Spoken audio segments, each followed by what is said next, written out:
Hello. We're presenting a series of lectures on logic design concepts. What we're trying to do is to give an overall review of logic design and start from the very beginning with number system and talk about the logic design, gate level design, flip-flops, and eventually at the very end put a very simple system together. The purpose is for a student or someone who has already had the logic design concepts and logic design course, now retraining themselves for more advanced topics. This will be a good relatively short review. So we start with number systems, and we talk about binary arithmetic, how we add, how we subtract, and so on. We talk about gates and structures, and then we get into combinational circuits. Following that, we talk about the storage elements like memories, and then based on those storage elements, we talk about sequential circuit design. Following is memory, where we use a block of various or a block of simple memory elements, put them together into a larger memory, and talk about bidirectional input-output. A comprehensive example, it's not a very big example, it's a very simple example, but it is comprehensive. It covers most everything that we talk about in these series of lectures. And at the end, we present summary. In total, we have 110 slides, and every once in a while, we'll be adding a few slides for or a few white screens for further explanations. All right, so let's start with number systems and talk about binary numbers and then hexadecimal numbers. Why do we use binary numbers? Because in logic, in digital systems, everything is based on transistors, and the transistor is like this, and it has a gate, it has a source, and it has a drain. And if the gate value is 0, then let's do it this way. If the gate value is 0, okay, then there will be a disconnection here, and if the gate value is 1, if the gate value is 1, source and drain are connected, and the current flows in both directions. So what is a transistor? A transistor is a switch, a basic on-off switch, just like a light switch. And based on these transistors, all logic design concepts are based, and therefore when we are using a transistor for basing everything on that, then we have to the arithmetic that involves these transistors are based on these on-off behavior, and therefore two states, a 1 state and a 0 state, and therefore we don't have 3 states, we don't have 4 states, and therefore everything is based on binary. Okay, that's why we talk about binary numbers. Well, then what is hexadecimal numbers? Well, hexadecimal numbers, we don't actually use those in logic systems, but then hexadecimal numbers are a convenient way of representing binary numbers, and that's why we talk about them also. So there are 3 basic number systems we'll be using: binary because transistors like that, decimal because people like that, because we have 10 fingers, and hexadecimal because it's a convenient way of representing binary numbers. So let's start with a simple binary number here. Well, let's start with converting binary numbers. 3256 is a decimal number, and we are trying to turn it into its equivalent. Well, the way it works is each position has a weight. So the weight of this position is 0. Let's use a more visible color. 0, 1, 2, 3. And therefore, these are the weights, and therefore, these are, the positions, and therefore the weight of this position is 10 to 0. The weight of the second position, position number 1, is 10 to 1.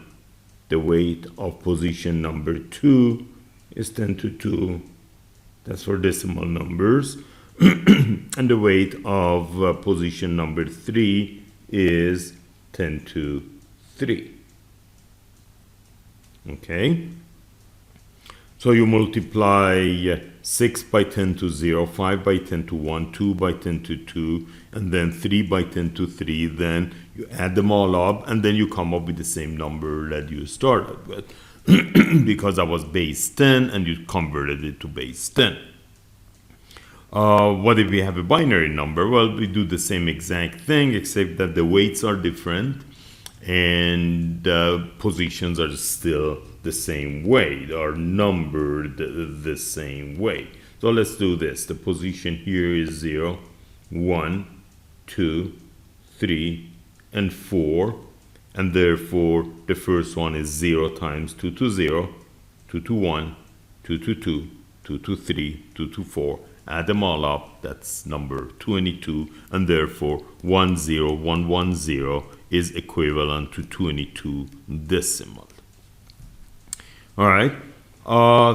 So this is how we go from binary to decimal. And we can also do the opposite of it, and also we can do fractional numbers. Fractional numbers, the positions are 0, 1, 2, 4. Then here is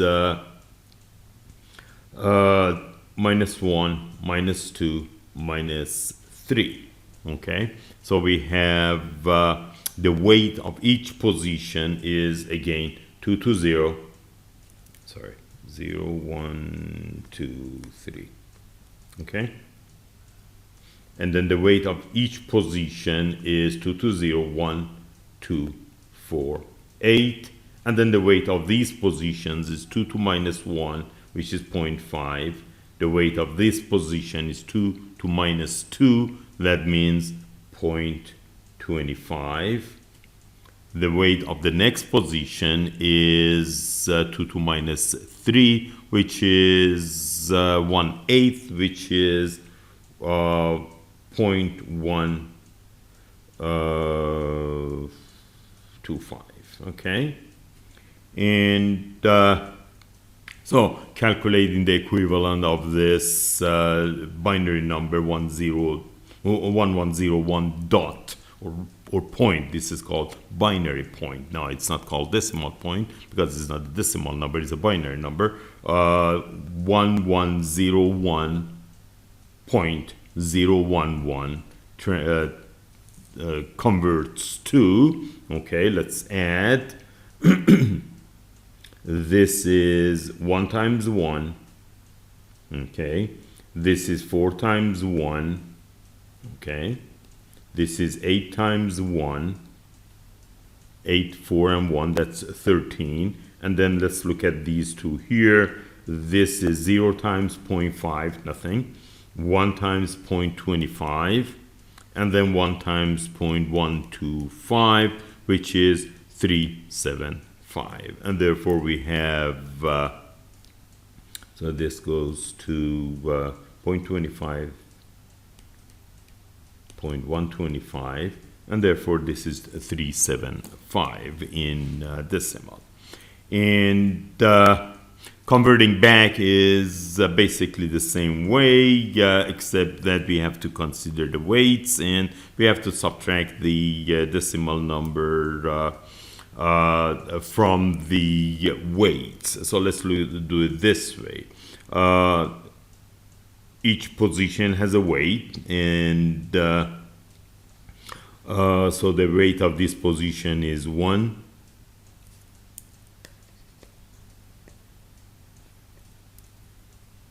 1, 2, 4, 8, 16, 32, 64. These are the weights, and the weights of this position is 0.5, 0.25, 0.125, okay, 0.0625. Now we have a number. Let's say 39, and we want to turn it into its binary equivalent, and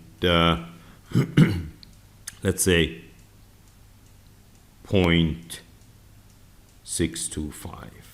Okay, so 39. I start from the left. Can I take 64 from it? No, I cannot. So I take only 32. I put a 0 in 64. Take 32 from 39. You are left with 7. Okay, can I take 16 out of 7? No, I cannot. Can I take 8 out of 7? No, I cannot. Can I take 4 out of 7? Yes, I can. I end up with 3. Can I take 2 out of 3? Yes, I can. I end up with 1. Can I take 1 out of 1? Yes, I can. So I end up with 0. And this is my 39 in binary. Now, 0.625, the fractional part. And can I take 0.5 out of that? Sure, I can. I end up with 0.125. Can I take 0.25? I cannot. Can I take 0.125? Yes, I can. And therefore, I end up with 101, and then nothing left for the other weights, other fractional weights. The number I have down below, so this is actually 39.625. The number I have down below here, which is 19.7, is the same way. You actually do it the same way. Let's use a slightly different color for this one. And I have 19. Start from the left-hand side. Can I take 64 from it? Of course not. 32 from it? Of course not. 16 from it? Yes, I can take 16 out of 19. I end up with 3. Can I take 8 out of it? No, I cannot. Can I take 4 out of it? No, I cannot. 2 and 1. So 1, 0, 0, 1, 1. That's 19. And then 7. Can I take 0.5 from it? Yes, I can. Can I take 0.25 from what is left, which is 0.2? No, I cannot. Can I take 0.125 out of 0.2? Sure, I can. And therefore, I end up with this. Okay, well, I still have something left, but then the rule is for every decimal digit, you only go 3 binary digits.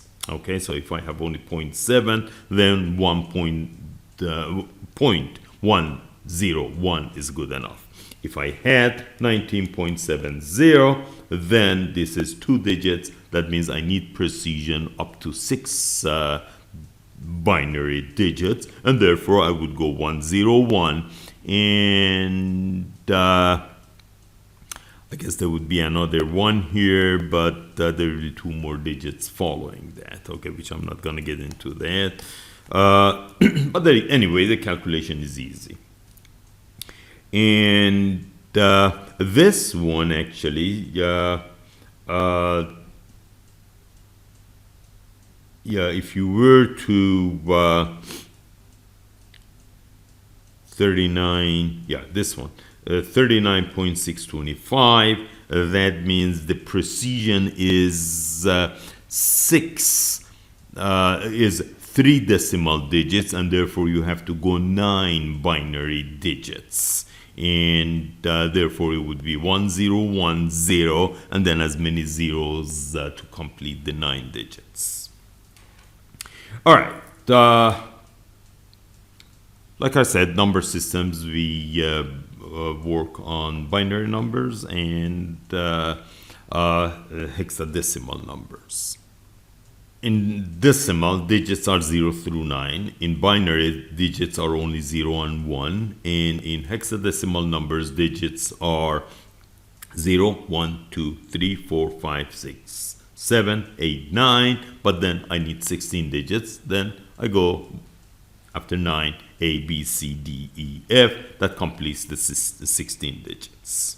Some use alpha, beta, gamma, and so on. But then in logic design, usually we go A, B, C, D up to F. The equivalent for each of these digits is shown here. So A is 10, B is 11, F is 15. I'm sorry, B is 11, A is 10, and F is 15.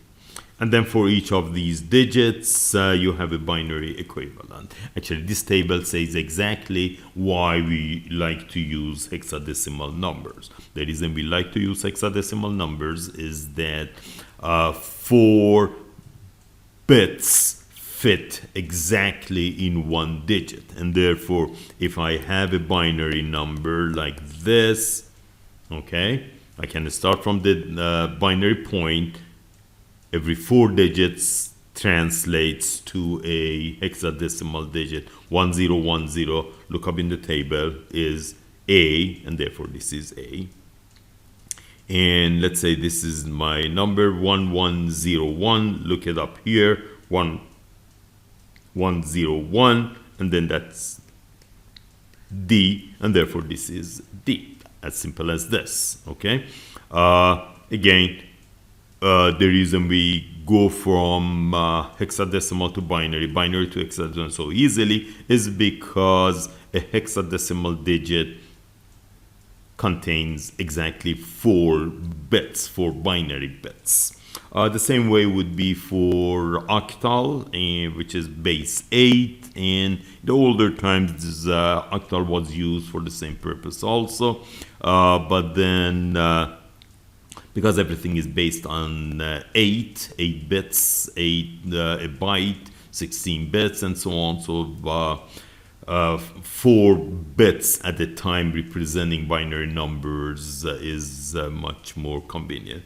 So if you go back to the previous slides, for example, let's take this number. If you are to represent this in binary, in hex, you would say 0011, that's number 3, and then you put as many zeros as needed. Okay, I put them in small, meaning that they were not part of the original number. That's 1, and then start from this side, and then put as many zeros as needed. Actually, this, this only has 3, and then 1010, that's A. So this is 13A hexadecimal, okay? And it is this in binary. Let's go to our 39.625 number using, let's use yellow. And this is 1 digit, 1 hex digit, 0111, that's 7. This is another hex digit, 0010, that's 2. That's 1010, that's A again. So this is in decimal, and then 27.A, that's in hex, and this one is in base 2. Okay? So this is hexadecimal, and here are just a couple of other examples. This is 1110. Look in this table, that's 1110, that's E. 1100, that's D. 1100, sorry, that's C, and therefore EC is the equivalent of this. And so you start from the binary point, you go forward 4 digits at a time, you go backward 4 digits at a time for the integer part, you go back for the integer part and for the fractional part. Okay. And the opposite of it is also as easy. So if you have, let's say, A1 2.3, let's say C, this is how it converts. 1010, that's A. 1 is 0001, 2 is 0010, point, okay, 3 0011, C is 1100, and therefore this in hex is this in binary. Okay, or if you want to turn it into its decimal, do I really want to do that? This is 1, 2, 4, 8, 16, 32, 64, 128, 256, 512, 1024, and then this one is 2048. Okay, so you add this, this, this, this, and this is 0.5, 0.25, this is 0.125, and I let you do the rest yourself, and then add them up, and then that would be the decimal equivalent. So I guess we have covered everything needed for binary numbers, and again hex numbers, the binary, and the conversion from hex to decimal, and so on.